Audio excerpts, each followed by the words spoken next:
Trending, Dak and Dak.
Hey, it's Kevin Syracuse from Sports Hour. We're live here at the Bills game.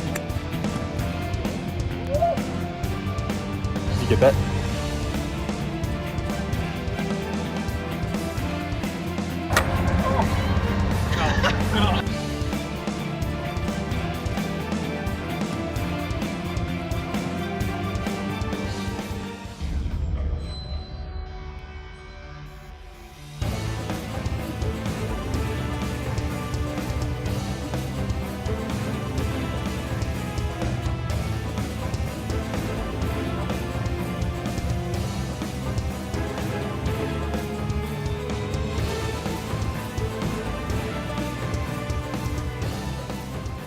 Hello everyone, welcome into another episode of Sports Hour. I'm your new host, Josh Schmidt. I'm taking over for Kevin for a week, giving him a week off. We have Trevor Hauer, our NHL analyst, on here with us tonight. We're going to talk some Sabres hockey, unfortunately. But first, let's get to some other news in the NHL. Lightning versus the Blackhawks. Chicago wins this one 4-3 in a shootout. Yep, so we picked one game from Friday, one game from Saturday, and then we're just going to spend the last amount just talking about the good old Buffalo Sabres. So the first game was Tampa Bay and Chicago.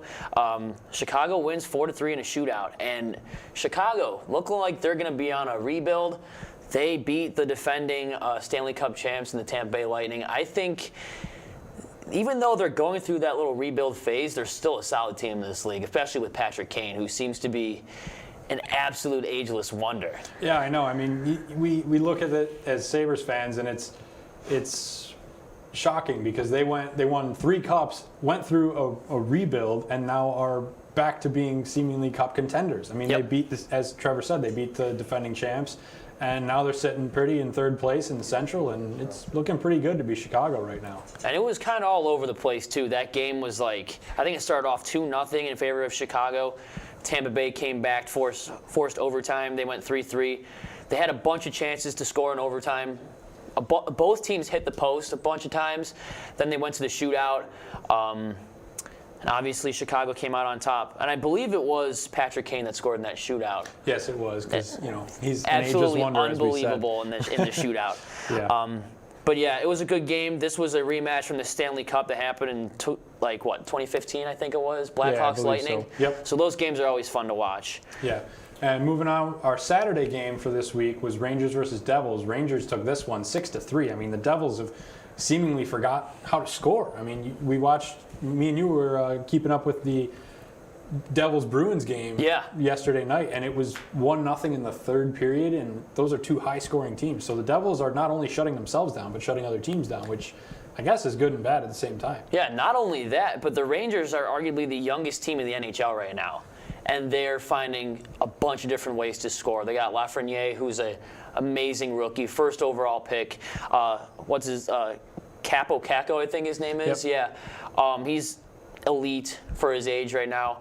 Got a lot of solid defensemen. Georgiev is a shutdown goalie. Shesterkin, too. They have 2 very young shutdown goalies, and I envy them. The fact that they can find ways to score over 5 goals, and the team that we love and support seem to have a hard time scoring 2 goals a night is making me wonder, like, man, how far down the line are the Rangers already, and how far down the line are the New Jersey Devils already? I mean, both of these teams can score, even though the Devils have been going through some scoring problems lately. Both teams can score, obviously, and the Rangers-Devils have had a rivalry for decades now. Those games are always fun to watch. Right, and I mean, these two teams are two teams battling in the bottom of the East. I mean, you know, we have Buffalo in the bottom. You have the Rangers and the Devils battering for that 6th and 7th spot, excuse me. So they're trying to get into some playoff contention possibly, but I don't think either of them are going to be able to do it this year. I mean, this is a stacked division. We knew it from the start that it was going to be Bruins, Caps, Penguins, and then either the Islanders or I'm blanking on the last. Islanders, you say Capitals already? Yeah. So it's going to be one of those 5 teams to make it in there. Oh, and the Flyers as well. Yep. So I really think it's going to end up being the Islanders, Bruins, Flyers, Caps, and some form of order, and then the Penguins are going to come up short. But in this 56-game format, all you need is a quick spark. 4 games in a row, 3 games in a row, then you can be right back in contention. That's why I keep screaming at my TV at the Sabres. I'm like, all you need is 3 games in a row. Yeah. And you're already back in contention. Then, yeah, we already know that story. Oh, right. Well, boy. I guess if we want to, we can get into that a little bit. Skinner finally scored. That's good news. Let's start with the good news. Skinner finally scored, cracked a 29-game scoreless streak. Yep. Hadn't scored in a calendar year though, over a calendar year actually.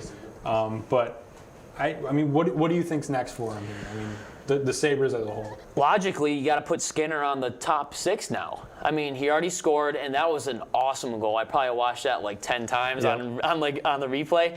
But that is a goal scorer's goal. And you've heard guys like Koziel say that, and Dunleavy and Rob Ray say that is a goal scorer's goal. The fact that he can wrap it around, shoot the backhand, and roof it. Like, that is it's a classic Jeff Skinner goal. And logically, you have to put him with Jack Eichel, or if you want to put him with Sam Reinhart even, or maybe put him on the second line to start. But hopefully the floodgates will open for Jeff Skinner, because I want to see some more goals out of him. Yeah, and I mean, Eichel, Hall, and Skinner all have a combined 5 goals, which is not something you want to see. So it's not only is Skinner having problems scoring, but it's Eichel, it's Hall, it's those year-to-year contributors. I mean, Eichel last year, even though it was the same team practically, he had 40 points at this point, I believe. And I mean, it was a normal season, COVID and all that, but it's just baffling that these guys aren't scoring, and Dahlin's regressed, and I kind of feel like a broken record, because I mean, we've been saying this for the past few weeks, but it's just, what do you do besides shake up a coaching change, make a trade? And that's the only 2 things you can really do. I mean, Kevin Adams addressed the media on Friday, and he said, I don't have a vote of confidence in Kruger, but he's also not safe. So Kruger's definitely on the hot seat. I think a lot of the players are on the hot seat. I think your untouchables are Cousins, Dahlin. Maybe Eichel right now. Eichel. I think those are your 3 untouchables, and everyone else is up for grabs, I believe. But I mean, that's just my opinion. I haven't actually heard that. Yeah. But it's just crazy how, I mean, you lose 3 games in a row, 5-2 to the Islanders, all the same score to all the same team, and something's got to give here. Kevin Adams said something about like reevaluating his job, like Kruger's job. I think he was saying, though the exact words were something like, we have to go through more evaluation to determine if he's our guy. And I'm like, you've won 4 regulation games out of your last 23. How much how much more has to be done? Like, look at coaches like Dan Bylsma that we've had, and Phil Housley. Statistically, they've done so much better than Ralph Kruger so far. And they all got fired. So logically, you'd think Kruger is his seat is on fire. Like, he's on the hot seat. And it has to be done, because look at Rasmus Dahlin, and look how much he's fell off. Right. And Jack Eichel. And that top 3 that we have, with Skinner, Eichel, and Taylor Hall. What is that, $27 million invested in those 3 players, and they have a combined 5 goals?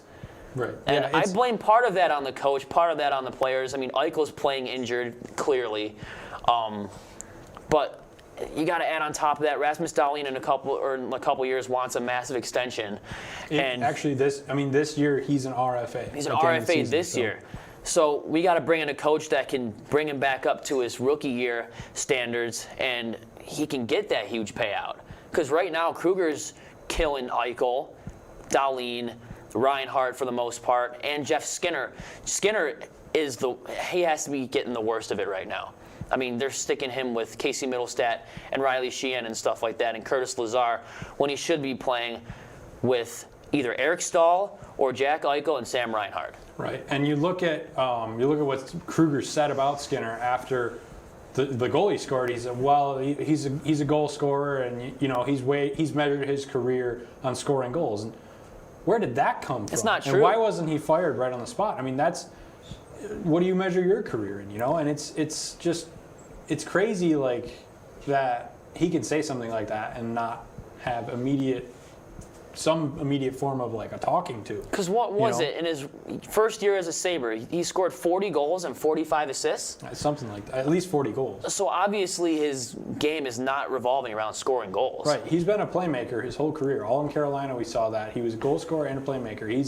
He was one of those guys that he can't be, it's not that he's detrimental in your defensive zone, but he is a pest in the offensive zone. He's one of those all-around forwards, not like a Sean Couturier where he can play both ends of the ice. But he is an all-around forward in the sense of if he's out there, he's going to at least create a goal-scoring chance, if not a goal or more than that.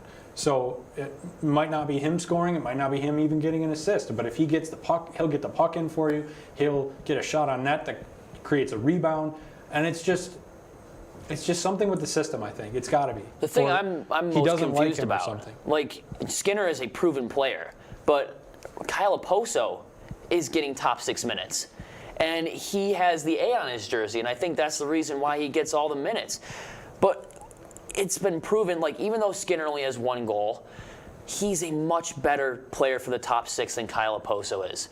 And that one game where the Sabres didn't get a single shot in the third period, down by 2, Kyle Oposo in the postgame says, "It is what it is." That's when you take the A right off his jersey and you give it to Jeff Skinner. Or somebody else. I mean, that's just not the mentality to have when you're in a situation like you're in. I mean, you have to find some sort of spark, some sort of just a little victory to get you out. And I think they almost used Skinner's goal as a victory to get themselves out of a hole. I mean, we saw in their game on Sunday against the Islanders, Skinner scores his goal and they start a little bit of comeback. Colin Miller they have scored a little right bit after. of life. Yeah, they scored 44 seconds later, and at that point it was 3-2. But you just got to find something like that to just get you going and get the guys around you going, get the boys buzzing, and try to pop some goals in. But I don't know. A coaching change has to be number one. Has to be number one. Because when you look at players regressing, like your top 2 on your team, arguably Eichel and Dahlin, that are falling off a cliff this year, that's pretty much on the head coach. That's what I would say. They're putting them with the wrong players. They're always switching up that first line every single night. It's just, I think in order to take a step forward, like a major step forward, you have to get a guy like Gerard Gallant. You have to get a guy like Claude Julien. Maybe do whatever it takes to get a John Tortorella. Do whatever it takes to get a Lindy Ruff back in the system, because Ralph Kruger has just lost this team, and that's an understatement of the year. Yeah, and you gotta think of it this way. People are saying, it could be on the players too, which I think it partially is. Obviously, I mean, they're out playing on the ice, but who's the guy in the locker room talking to them? Who's the guy coaching them at practice? Who's the guy that's telling them what to do on the bench? Yeah, they can be confident all they want, but if there's a guy in there in that locker room that's putting them down, or that's saying negative things, or just not doing anything to help them out, why would they want to be confident with that? I'm not saying that's what he's doing, but the way these guys look, I mean, it looks like someone's bullying them every intermission. I mean, they just don't do anything. There's one thing about being a hard coach, and then there's another thing about being a negative coach. There's, constructive criticism and all that, but it's not working for Kruger. And something's got to change, because on the national broadcast, the game on Sunday was on NBC Sports Network, and the announcers were talking about how after the Islanders' 3rd goal, they were looking at the Sabres bench and laughing. Yep. Like, this is how bad it's gotten. So a coaching change has to start first. Yep. So hopefully the Sabres can sort things out by our next episode, hopefully by the end of the week. But we'll have to see. Time will tell, and hopefully the Sabres can turn things around. But Hopefully. thank you, Trevor. And up next, we're going to have Dee with some baseball talk. We've been down there. You gotta do the same. All you do is sign. So don't get nervous.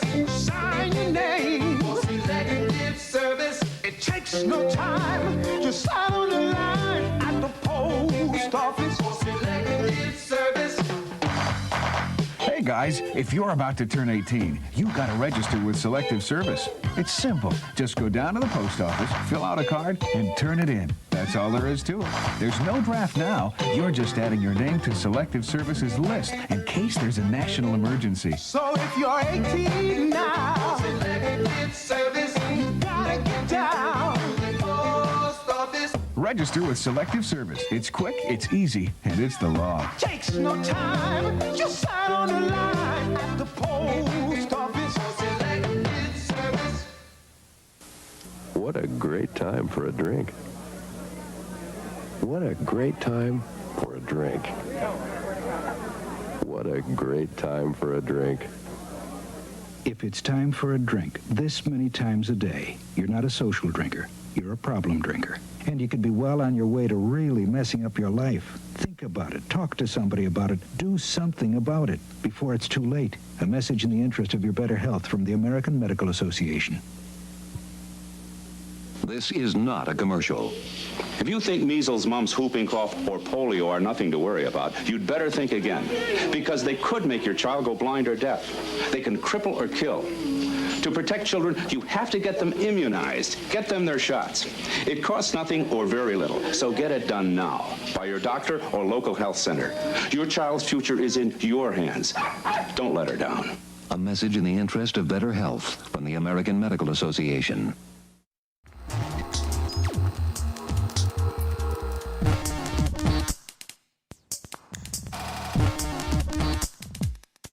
Happy to have Dee back on to talk some baseball with us, and we're going to get to our AL Central predictions coming up here. So, first things first, first team we have here, Minnesota Twins. Who do you think are their key contributors here this year, Dee? I would have to say definitely Josh Donaldson, coming over from the Toronto Blue Jays or the Buffalo Blue Jays, whoever you want to call them. I would also have to say Nelson Cruz. He's a really powerful hitter, so I think he's going to contribute really well to their lineup. And they acquired J. Happ this offseason from the Yankees, so that will definitely help their rotation. Maybe he'll do better with the Twins than he did with the Yankees, but only time will tell.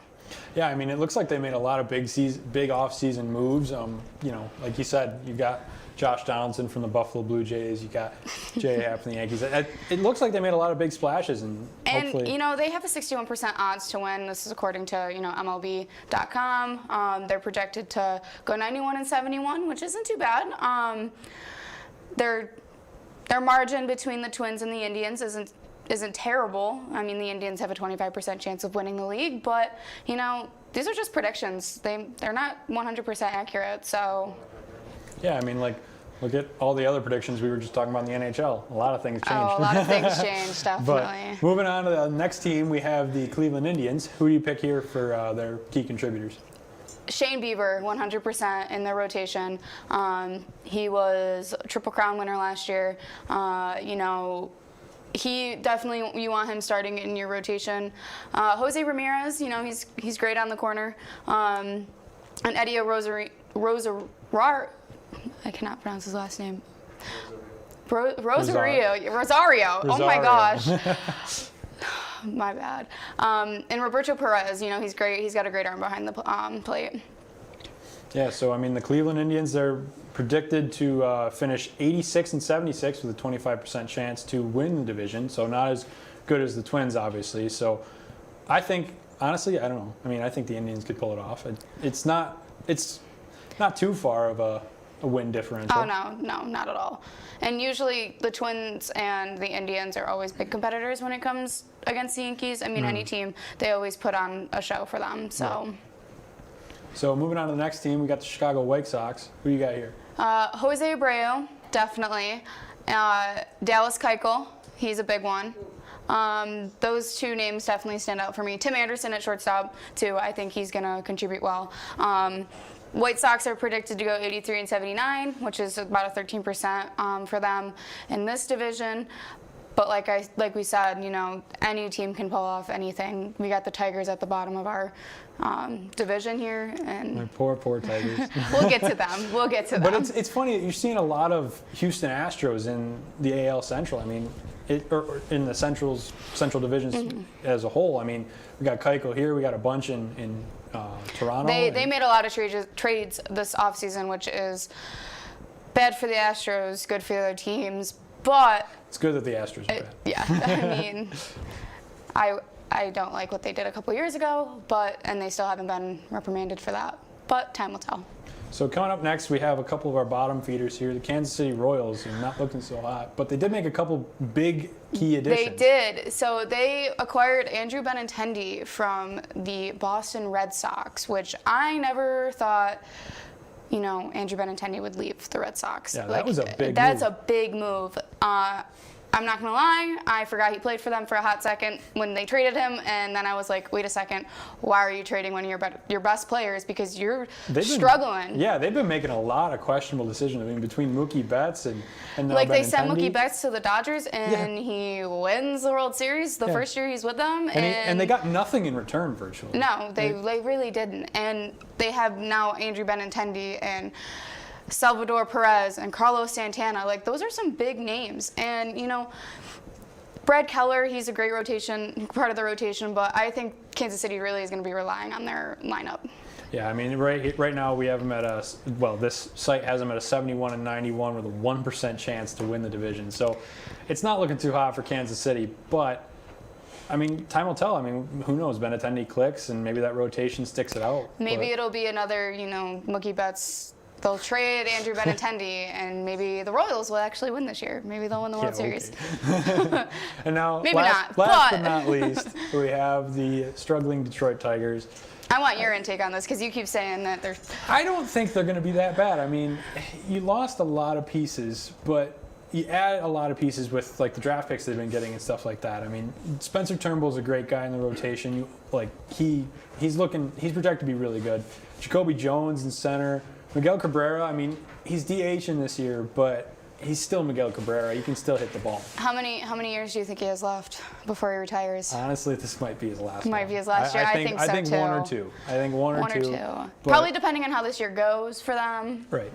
I honestly don't know. I don't think they're. I mean, this projects them at 67 and 95. I don't think that's going to be that bad. But they have a 0% chance of winning the division. That's a little aggressive. It is aggressive. I agree. I don't think anyone should have a 0% chance of losing, like not winning. Like, someone always has like a chance. Like, you never know. Right. Okay, so now we're gonna go to the National League Central. Yeah. So first up, we got the Brewers, and obviously, I mean, the Brewers have always been a pretty good team. I mean, Christian Yelich is phenomenal, and unfortunate to see him get injured last year. But I think he'll have a standout year. They got Lorenzo Cain in center field. That's awesome. Also, their rotation has an extra player because they're going back and forth between, you know, if someone's hurt, like this. These are their top six. Definitely their top six. I don't think. I mean, they're predicted to have 55% odds to win the division. I mean, they've been good for the past few years. But I haven't been impressed. Right. I have not been impressed by any of these teams besides the Cubs, who we're going to get to next. Right. But it says St. Louis Cardinals. I made a mistake. It's the Chicago Cubs. But we're just not going to focus on that. What's your take on the Cubbies this year? I mean, they got a lot of still key pieces from what? How many years ago now was it they won the World Series? Their top four hitters, top four players, I would have to say, on their team. Like, Jason Hayward also. I mean, that doesn't really determine like how you're hitting in the lineup. It's just where you perform the best. Right. But Jason Hayward is a great player. He's a great right fielder, great outfielder.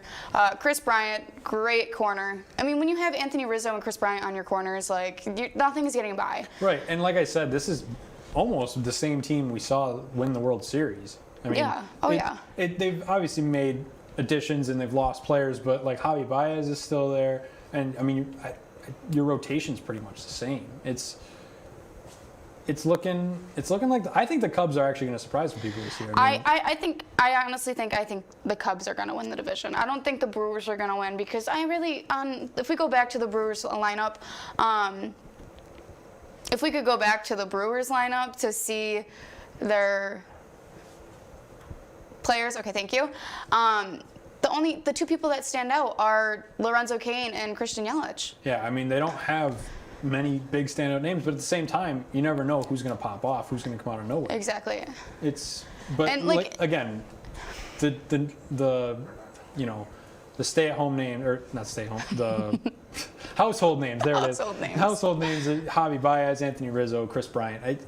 The Cubs just look. Those are just your key players on that team. Yeah. Like when you go and look at the Yankees, you have literally 9 key players every single time they're playing. Right. Even if it's not the same lineup. This is constantly the same lineup because they only have a handful of people that they can rely on. So moving on next, we have the actual St. Louis Cardinals. The actual St. Louis Cardinals, and they made quite the splash in the offseason with Nolan Arenado. See, now I'm having trouble with names. But what's your take on these guys so far? I mean, Yadi Molina has looked like his normal self. Yeah, I mean, he's been throwing guys out. that was a great video from today. He threw out a rookie on the Astros, stared him down at first, and Yadi Molina told him to steal, and he threw him out by about, I don't know, like 5-10 feet. Nice. That's great. I wish we had that. The Cardinals are predicted to go 81-81 according to MLB. 9% chance of winning the division. I could see that more at like a 15%, 14%. 9% is kind of like nothing at this point also, even with Pirates having a 0%, but we'll get to that. But I think Paul Goldschmidt has been there a while. He's going to be a great contributor still. Nolan Arenado, third base, great addition to that team.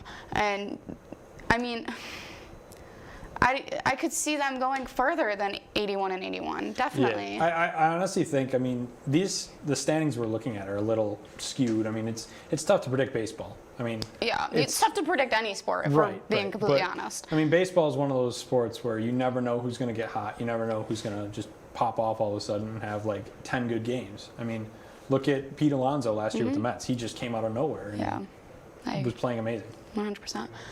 And we got the Cincinnati Reds. According to MLB, they're predicted to go 79-83 with a 6% chance. What do you think of that?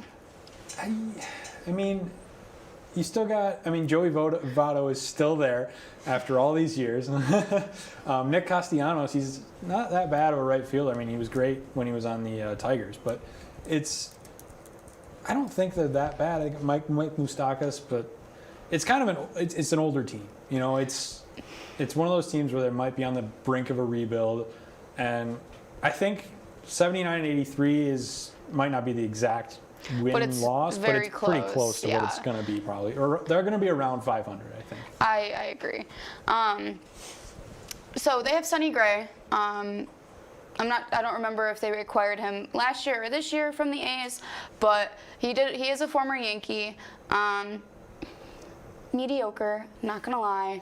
Kind of glad he's not with the Yankees anymore because he wasn't that great. And then you have Michael Lorenzen, who is a great pitcher, great right-handed pitcher, and he's great in the batter's box. Like, he can shine when he has to hit. And I think this season pitchers are gonna have to hit more than they normally do. So for sure. They need to, work on that. So. Last but not least, we have the Pittsburgh Pirates, who are at an abysmal 61-101. Out of the 20 teams that we have talked about, I think the Pirates are the first team that have more than 100 losses predicted this season. That's sad. That's pretty crazy. I mean, considering they just beat the Orioles yesterday, 13-1. Listen, the Yankees lost 15-0 last week. That's true. It's only spring season. Yeah, it's the beginning. And the Yankees are projected to win 90% of the Yankees. 81% odds to win the division. These are the way too early predictions. Yeah. I mean, but who do you got here on the Pirates that are the key contributors here? I'm going to be completely honest. I don't recognize any of these names. Yeah, this is a very fresh lineup. The only name that I've known to have played for the Pittsburgh Pirates is Andrew McCutcheon. So, and his name is not on there, and we will see him when we talk about the West next week. Yep. But I don't really know the Pirates very well, and I need to obviously get freshened up on that. So, a 0% chance to win. Yeah, the we'll have to see if that holds true. But thank you, Dee, for your analysis in the baseball world. Up next, we'll have Kevin with NBA stuff. Wow. We've been down there. You gotta do the same. Post office, all you do is sign. So don't get nervous. Sign your name. For selective service, it takes no time. Just sign on the line at the post office. For selective service. Hey guys, if you're about to turn 18, you gotta register with Selective Service. It's simple. Just go down to the post office, fill out a card, and turn it in. That's all there is to it. There's no draft now. You're just adding your name to Selective Service's list in case there's a national emergency. So if you're 18 now, Selective Service, you gotta get down to the post office. Register with Selective Service. It's quick, it's easy, and it's the law. Takes no time. Just sign on the line at the post office. Selective Service. What a great time for a drink. What a great time for a drink. What a great time for a drink. If it's time for a drink this many times a day, you're not a social drinker. You're a problem drinker. And you could be well on your way to really messing up your life. Think about it. Talk to somebody about it. Do something about it before it's too late. A message in the interest of your better health from the American Medical Association. This is not a commercial. If you think measles, mumps, whooping cough, or polio are nothing to worry about, you'd better think again, because they could make your child go blind or deaf. They can cripple or kill. To protect children, you have to get them immunized. Get them their shots. It costs nothing or very little, so get it done now by your doctor or local health center. Your child's future is in your hands. Don't let her down. A message in the interest of better health from the American Medical Association.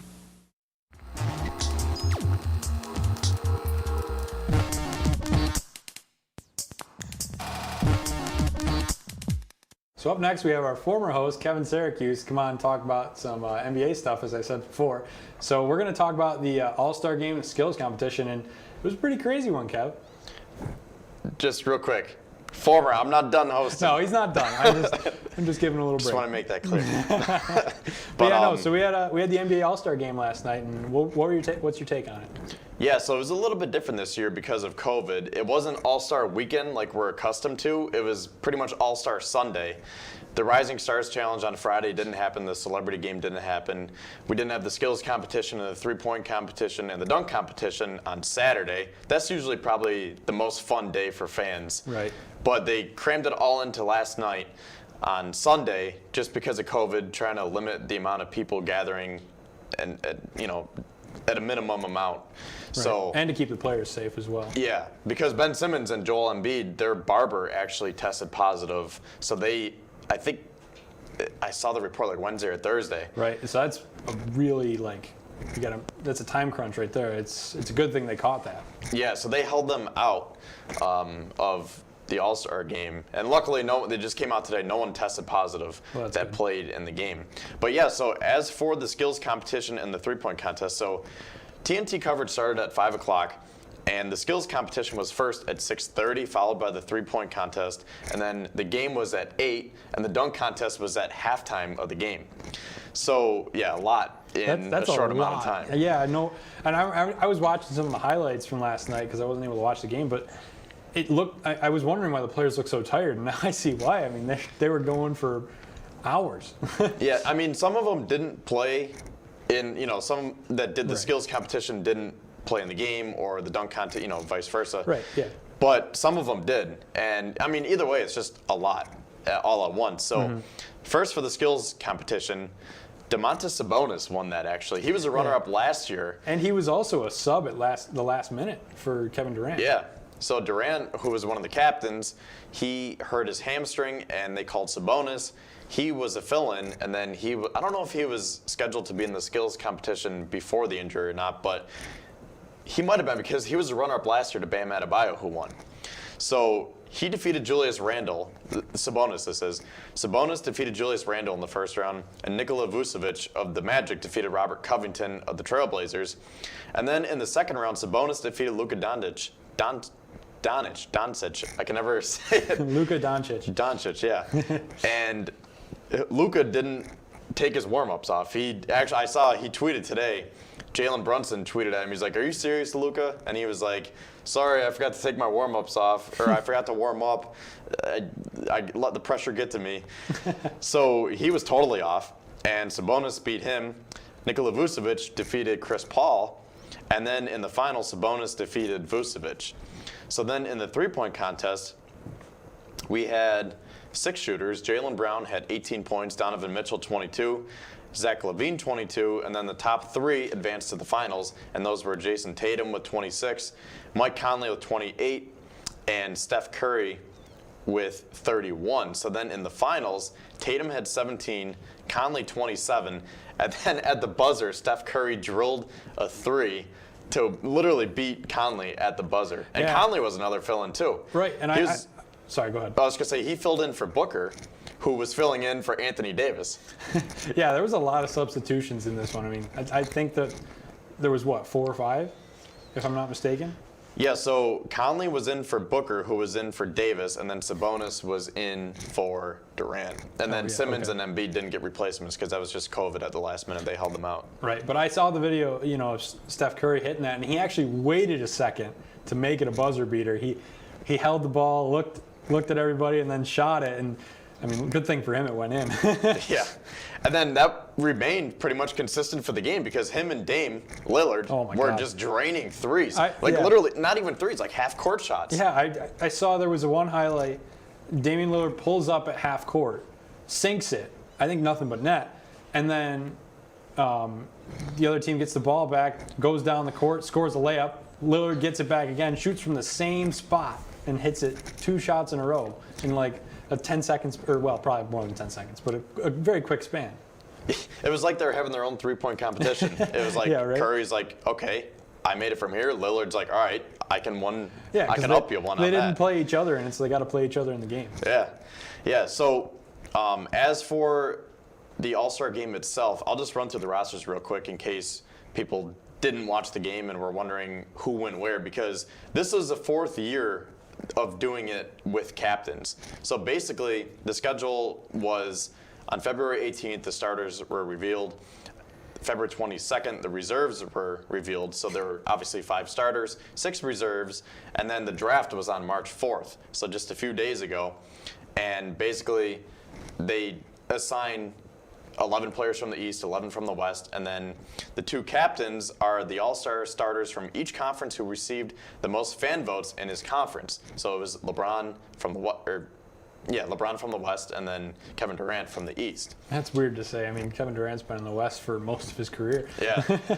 So LeBron, the starters were Steph, Luka Doncic, Giannis, who was the MVP, LeBron and Nikola Jokic, and then the reserves were Jaylen Brown, Paul George, Rudy Gobert, Damian Lillard, Domantas Sabonis, Chris Paul, and then Ben Simmons, but like I said, he was held out. Right.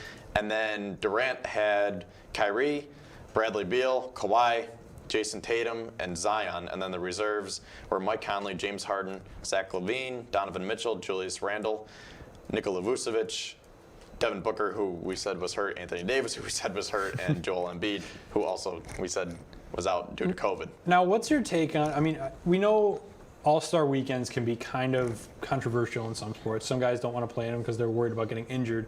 Do you think some of these injuries were injuries or actual injuries? I mean, some of the last-minute stuff, I mean, obviously the COVID stuff isn't faked, but, what's your take on the whole playing through an All-Star game and possibly getting injured? Are you saying that they said that they were injured so they could have extra time to rest? Yeah, I mean, maybe. You never know. I mean, personally, if I was an athlete, it'd be a little sketchy to play in an All-Star game where I could get hurt, Yeah, I mean, I never really thought about it. That's a good point. But also on the flip side, these guys are playing a lot of games in a lot of days because of COVID, and they're trying to, cram everything in. So that could actually lead to injuries when you play so much. I mean, the 2 injuries, Anthony Davis, he's been out for a while with the knee sprain, so that one wasn't anything. Right. Devin Booker, knee sprain, I don't know too much about that, but I mean, those injuries probably could just be from wear and tear, just because especially with all Booker, the games they're playing. He's so heavily relied on out in Phoenix this year. I mean, the power rankings came out; they're actually number 2 now. Really? With Booker, Chris Paul, DeAndre Ayton. So I don't know. And then Kevin Durant, hamstring. Yeah, he's always hurt. He got picked as a GM and then gets hurt out of nowhere. I mean, I'm not trying to imply anything. It's always been a curiosity of mine. Some guys might not want to risk actually getting hurt. You know what I mean? Like, it's just an interesting thought. Well, LeBron, he was a captain. He only played 13 minutes. Right, yeah. I looked at the stat sheet. I was like, I only saw one highlight of LeBron dunking. That's weird because ESPN's usually all over LeBron. Oh, yeah, for sure. And I looked, and it was, I believe, 4 points, 4 rebounds, or 2 rebounds, 4 assists, something like that, but 13 minutes. Well, why don't we dive into the stats? So on LeBron's team, we had Giannis. He had 35 points, 7 rebounds, 3 assists, and 16 for 16 from the field. He deserved the MVP that night. I mean, he was on fire. And Giannis, I mean, people criticize his shooting, and rightfully so. I mean, he doesn't have the best shot in the league, but these were 16 field goals from all over the court. They weren't just dunks and alley-oops and easy stuff that the All-Star game brings you. Right. He was actually draining threes and outside shots. He banked in a couple threes, actually. Yeah, so Giannis was on fire last night. The bank was open late. Damian Lillard had 32 points, Steph Curry 28, Jaylen Brown 22, Chris Paul 6 points, 8 rebounds, and 16 assists. So Chris Paul was the Apple man last night.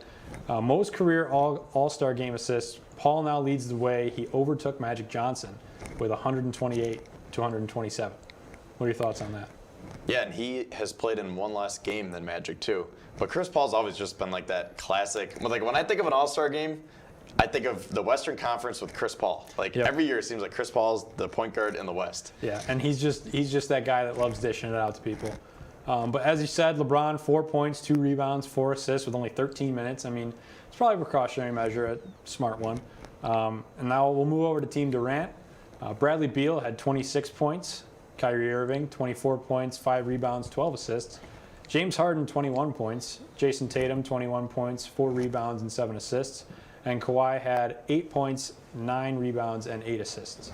So, pretty good game. I mean, it was very, back and forth shooting kind of sort of thing. It's not like a normal game, but it was an exciting game, like 170 to 150.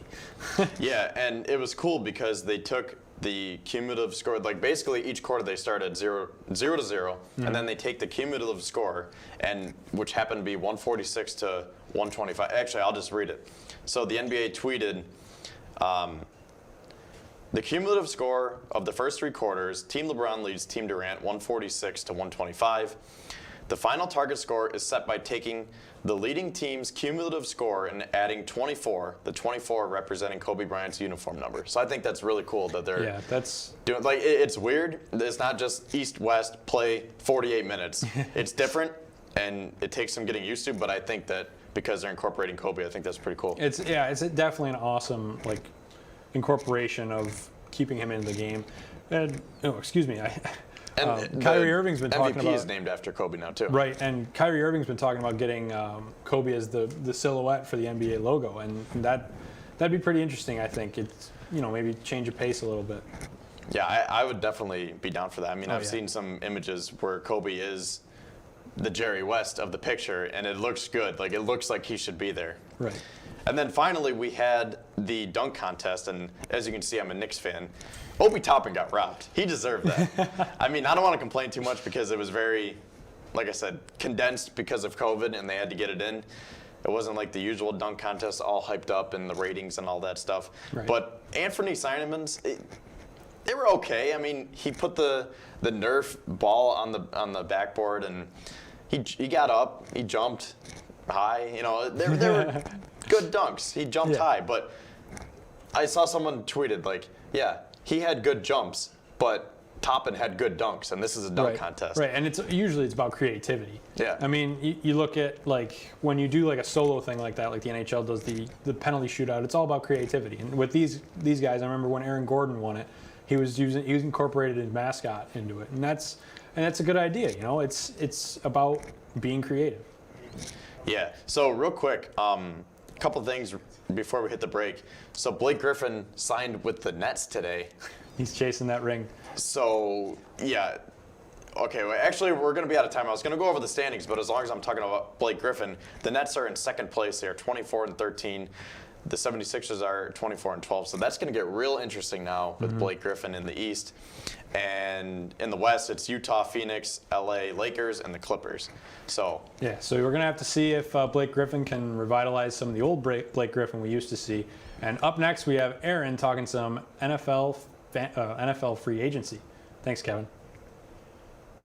We've been down there. You gotta do the same. All you do is sign. So don't get nervous.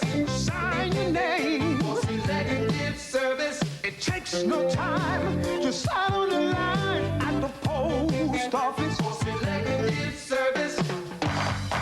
Hey guys, if you're about to turn 18, you gotta register with Selective Service. It's simple. Just go down to the post office, fill out a card, and turn it in. That's all there is to it. There's no draft now. You're just adding your name to Selective Service's list in case there's a national emergency. So if you're 18 now, Selective Service, you gotta get down to the post office. Register with Selective Service. It's quick, it's easy, and it's the law. Takes no time. Just sign on the line at the post office. Selective Service. What a great time for a drink. What a great time for a drink. What a great time for a drink. If it's time for a drink this many times a day, you're not a social drinker. You're a problem drinker. And you could be well on your way to really messing up your life. Think about it. Talk to somebody about it. Do something about it before it's too late. A message in the interest of your better health from the American Medical Association. This is not a commercial. If you think measles, mumps, whooping cough, or polio are nothing to worry about, you'd better think again. Because they could make your child go blind or deaf. They can cripple or kill. To protect children, you have to get them immunized. Get them their shots. It costs nothing or very little, so get it done now by your doctor or local health center. Your child's future is in your hands. Don't let her down. A message in the interest of better health from the American Medical Association.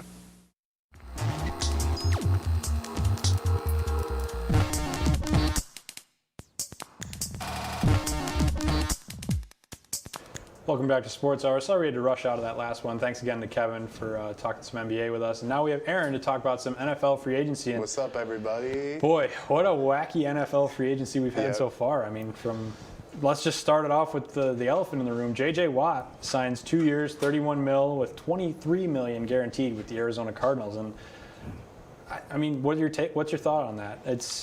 He wants to win a ring and then he goes to Arizona. It's kind of a little head scratcher. Yeah, great veteran presence for sure. He'll immediately make a effect for the team. That's for sure. The only thing is, I'm thinking, like you said, if he's ring chasing, I don't think the Cardinals are that team. But that's because we've been used to them not being good. They were just out of a wild card slot last year after losing to the Rams in Week 17. They probably would have got in if they won that game, but they didn't. So I think the Cardinals are on the way up, and I wouldn't really be surprised if they get into the wild card this year because with that extra 7-team format. But yeah, I think overall was a great signing for sure. I mean, you still got Kyler Murray, you got DeAndre Hopkins. So, I mean, regardless of the fact that Watt and Hopkins are on the opposite sides of the ball, they're still going to have some sort of chemistry. They're going to bring the locker room up a little bit. But, I mean, that was mind-boggling. I remember when he dropped the news on his own Instagram. That was crazy. Yeah, I remember all the little, teasers and, I remember, his Peloton? Yeah, Kevin and I were like, oh, he's probably going to come to the Bills, Super Bowl contention, and then Yeah, it didn't happen, but well, sorry, Bills they fans. said that the Bills were actually the #1 team that got outbidded by the Cardinals. So we were this close. Yeah. But up next on our doc here, we got Carson Wentz traded to Indy for a conditional second and a third, and yeah, the Colts robbed him. Yeah, Colts it's really robbed weird. the Eagles. So what it is however good Carson Wentz plays, that's the pick that the Eagles will get. Right. If he's really good, they're going to get a first. If he plays average like he did last year, well, he led the league in picks, but that's also because the team around him wasn't so good. But didn't have the best O-line. Yeah. Listen, I don't want to talk about that anymore, but honestly, I really do think that now that he's back with Frank Wright, I think he'll be back to that, close to MVP caliber player that he was in 2017 before ultimately he got hurt. I think he'll be back, and I think he'll silence a lot of those doubters for sure. Yeah, I mean, I've been an Eagles fan, on and off, but obviously the Bills are, my second team, now first team. But I think Carson Wentz has got a lot of heart in him, and I think he's going to come back strong. But so big signing today that we had, Dak Prescott signed 4 years, $160 million. Yep. Wow. 75 million guaranteed in the first year. Do I think it's a smart move coming off of an ACL injury? No, definitely not. And I also think it will take a while to get that team together, because last year, especially after his injury, they were pretty bad, obviously. Yeah. And the thing is like, Elliott's on the decline. He hasn't been good in the last 2-3 years. And so I don't know what they need to do with Zeke. And I know he's looking for a contract extension. It's just like, well, is it even worth it? Is he like... Right. And there was that whole drama when he did get re-signed last year. And it was just like what are you doing? Mm-hmm. But, honestly, I don't think this is the smartest. Not to say they shouldn't re-sign Prescott, but like you said, with him coming off of his injury, it's a little questionable. It's shaky, yeah, for sure. At least at that much money, it's a little questionable. Yeah. So next up, we got Matt Stafford traded to the Rams. Are the Rams now a Super Bowl contender? A couple years ago, they were in it. They lost to the Patriots, obviously, and I really do think that with Matt Stafford, I think really they can go back on a deep, playoff run, and probably even maybe the next, however long his contract is. I haven't really looked it up, but however long it is, I really think I wouldn't be surprised, because Stafford's one of the most underrated and intelligent quarterbacks in the league. And so he makes the right decisions. He barely throws picks, and he also has one of the best game-winning drive records in the league since he's entered, and even in NFL history. So I think it's a great move for the Rams. Yeah, and he brings a lot of, not to go back to the whole heart thing, but he brings a lot of heart. Remember the play where he dislocates his shoulder and then throws the game-winning touchdown? 2009, one of the best. The longest recorded play for the NFL. I don't remember what. I think it was this NFL. It kept going the longest continuous. Mm-hmm. Yeah, so definitely going to be a big shake-up there for the Rams, and we'll have to see if it pans out for them. So Richard Sherman. Wait, you missed Jared Goff. Oh, right. I'm sorry. Jared Goff did go the other way to Detroit. Yeah, he went to Detroit, and that's going to be. I don't know. I don't like that decision. I don't like Goff as a player, and I don't really think that. I think he's peaked, and I think that ultimately, I understand Stafford's much older, but I think the Rams won that trade in the end. I think the thing with the Rams is they wanted to get Goff out, and they were desperate, and they kind of thought that Stafford and Goff were equals, but they're really not. I think Stafford's on a much more elite tier than Goff is, and I think that if they are to get lucky, it's going to probably be a one-and-done year for Goff at least. Yeah, so again, time will tell on that one. After his Super Bowl performance against the Patriots, it looked like that was just kind of the start of the decline for him. But so back to Richard Sherman. Though. Yep. Speaking of declines, is Richard Sherman he's not what he used to be? So he's a free agent, and obviously it's I think tomorrow is the last day that you could franchise tag a player. And so if I were the 49ers, I wouldn't use a franchise tag on him. I think he is washed up. I think he's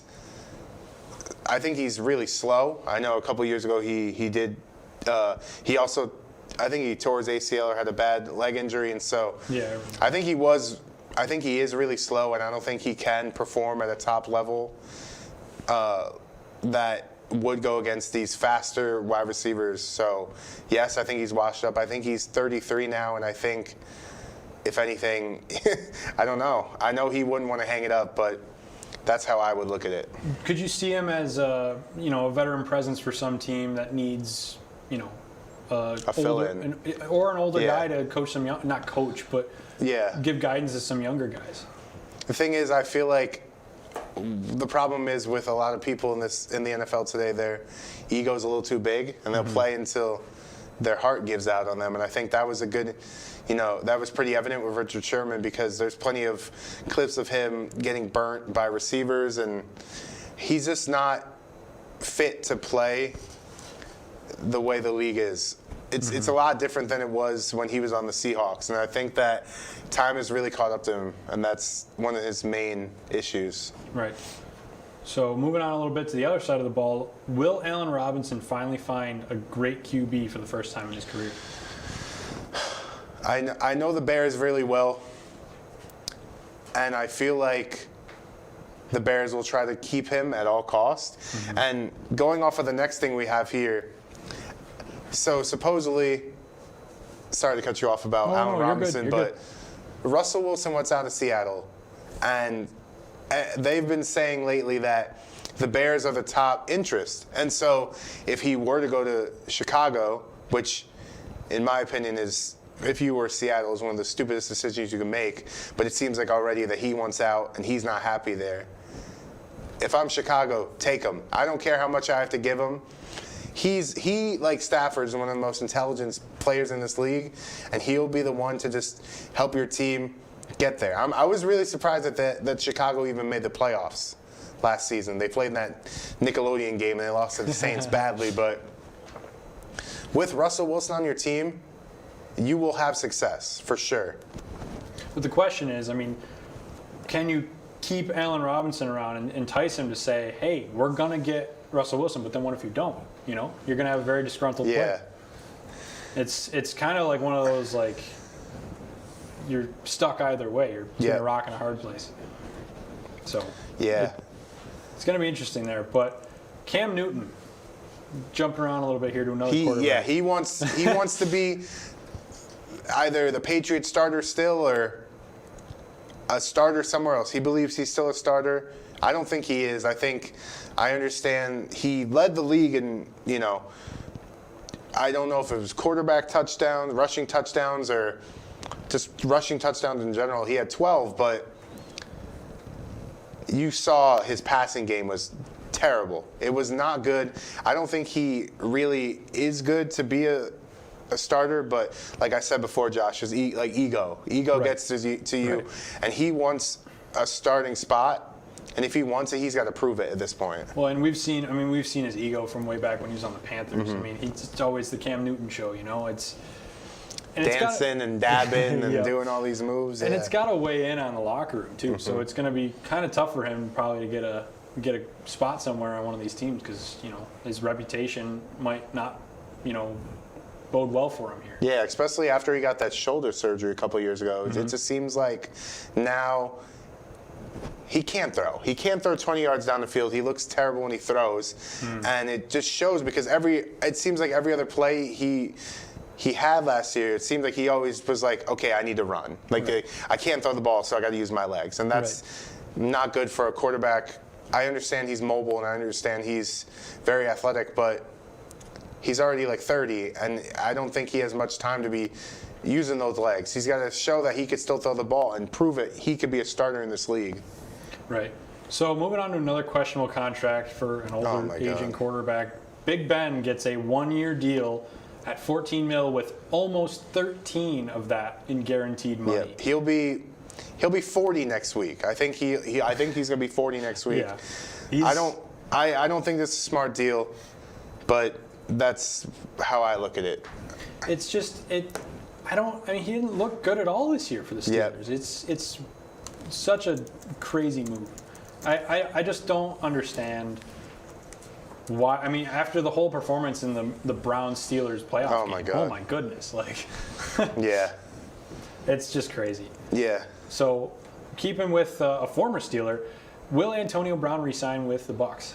I think it would be smart. I think he's been pretty impactful, or at least for that deep playoff run they had last year, and I think that he should, and I think he really got his life around, and that's what's really impressive. So, yeah. So, it's happy to see him, figure things out. And Yeah. I guess we're going to see how things shake out in the next few days. One more thing real quick. Tom Brady's also looking to get a extension with the Bucs, so who knows? Will he play past 45?